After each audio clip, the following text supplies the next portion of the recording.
Here's Mike Tomlin with high praise for Shedeur Sanders. I think the things that stood out were evident in this video. There's a toughness there that doesn't get talked about enough. There's a competitive spirit there that doesn't get talked about enough. I know he's very talented and has made a lot of plays for his university and his team, but the intangible qualities displayed on tape were impressive to me. Louis Riddick joining us live from Green Bay, site of the draft. Louis, good morning. I like the blue suit. I'll get to you in just a moment. Stephen A., coming to you. This is your team, the Steelers. Did they need to nail the draft most of any team? Well, yeah, I think so. Got to put it in perspective. Love me some Mike Tomlin, obviously. How much respect all of us have for him.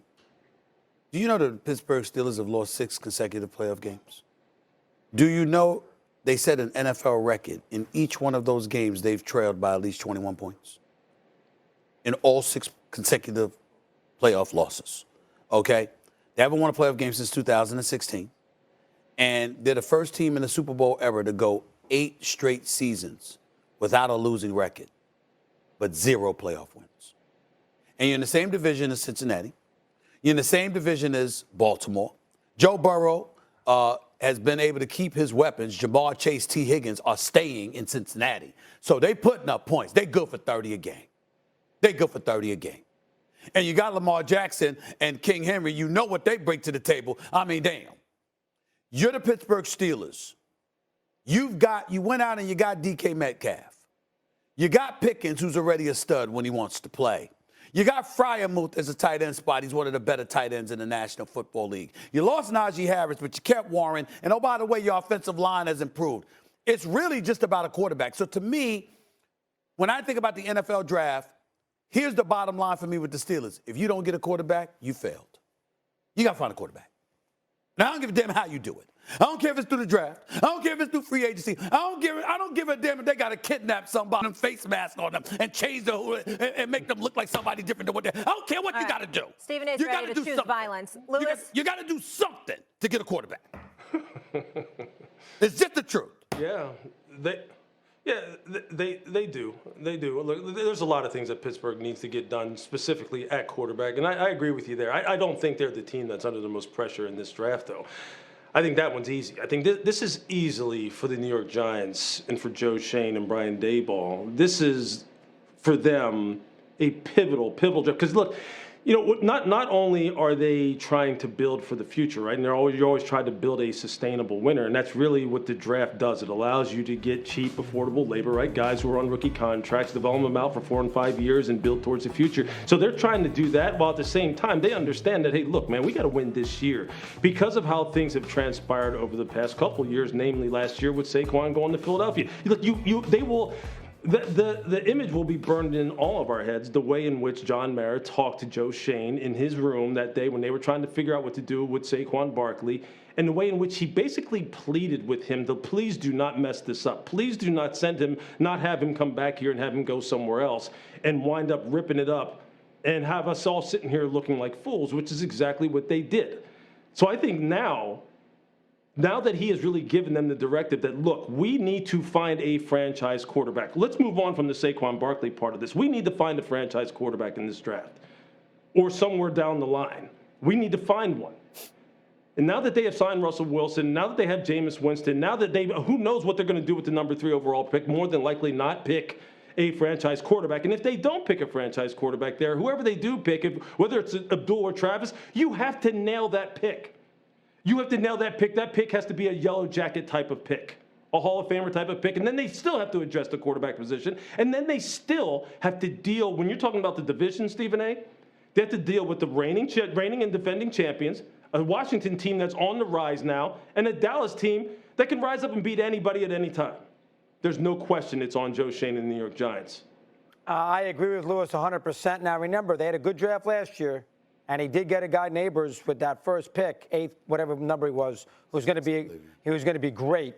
And he had a good, if you look at who he picked last year, he had a very good draft. So Shane has a successful 2024.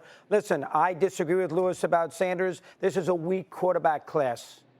The Giants picked, and the Browns, they picked the wrong year to be bad when they needed a quarterback. This is a weak quarterback class. And so I think the Giants have sensed, and they could be wrong. I know Lewis loves them. They could be wrong. They have sensed that Sanders is not good enough to be selected 3 over Abdul Carter or Hunter. So they're going to take one of those two, whoever's left over. And then the Giants are going to see where everybody else falls. And when they have the 34th pick in the draft, they will, if they want the kid from Mississippi, if Sanders goes all the way down that low in the first round, maybe the Louisville quarterback, the Giants will figure out a way to get a quarterback with that second-round pick. But the Giants and Cleveland pick bad years when you have to have a quarterback. They feel, they might be wrong, but they feel it's a weak quarterback. I think people are sleeping on Sanders. I think Sanders is going to be very good at the NFL level, if not great. I think people are sleeping on him. You're going to tell me that Baker Mayfield can ball. If you're going to tell me that Brock Purdy can ball, don't tell me that Shedeur Sanders can't end up living to that kind of potential. I think he will. I think he'll exceed it, and I think people are underestimating him immensely. Well, that might be correct. Now, remember, Mayfield was drafted 1. He was on 5 teams before he found a home in Tampa. I understand. And obviously, Purdy was the last pick in the draft. So you can get quarterbacks in another different ways. Okay. You think the Giants should take Sanders at 3? I wouldn't mind if they did because they desperately need a quarterback. You know what's Well, go ahead. Lewis, Go ahead, Lewis. last word here, then I'm going to move it forward. You know what's so interesting to me about Shedeur Sanders is, look, most of the conversation surrounding him, if you ask anybody why they don't like him, it's hard for them to figure out a way to really blow holes in him with his play on the field. This is about a personal issue that people have with him. That's what it is. This is all off the field type of stuff, personality, how he comes off, how he presents himself, whatever it is that rubs people the wrong way. Because if you're talking about decision-making, accuracy, movement in the pocket, protecting the football, enough horsepower to drive the football at all 3 levels, the amount of stuff that was put on him pre-snap in terms of him being able to change protections, change route combinations, decipher what coverages are post-snap, you can't blow holes in him in that way. You can't. You just can't. And people with his profile, his specific physical profile and mental profile, have had tremendous careers. So if someone could just make a credible argument to me about what it is that they don't like about his physical traits and how he plays the position, I'd love to hear it. Well, one, Lewis, now I don't know, I'm not an expert, you are. One is the 99 sacks that he took as a player. And number 2, everybody. Do you know how bad his offensive line was? Do you know how many free runners he had coming at him? He had at a rate that no other quarterback in FBS had coming at him. See, these are the kind of nuanced statistics that people ignore. They just look at the sacks and go, see, he holds the ball too long. Lewis, hold on, because I got a question. I'm not debating with you. I got a question. Yeah. I get where you're coming from. I suspect you're right.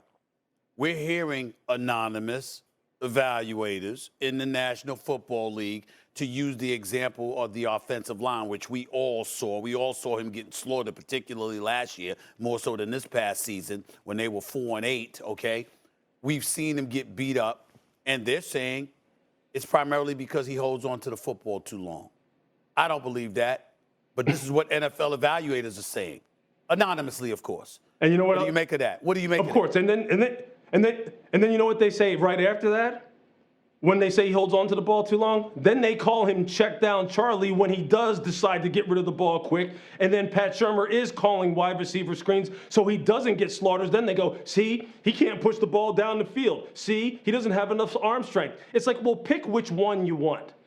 When he does try to hold on to the football, when he is trying to find Travis and Jimmy Horn down the field, and his offensive line isn't giving him more than 2.5 seconds to try and find someone down the field, then you're saying he's holding on to the ball too long. Which one do you want? If you personally don't like him, which we also hear the anonymous people say, he's just so entitled. Who does he think he is? Then just say that's what it is. It's cool. I mean, people don't like everybody. But when you start picking and choosing, I don't think that's what it is. I just want to be on the record. I've said this before, and I'll say it again, Doggy. I'll say it right in front of you. I believe that Shedeur Sanders, people don't want the thought of having to deal with him because that's dealing with his dad. In other words, your dad's going to be in your ear.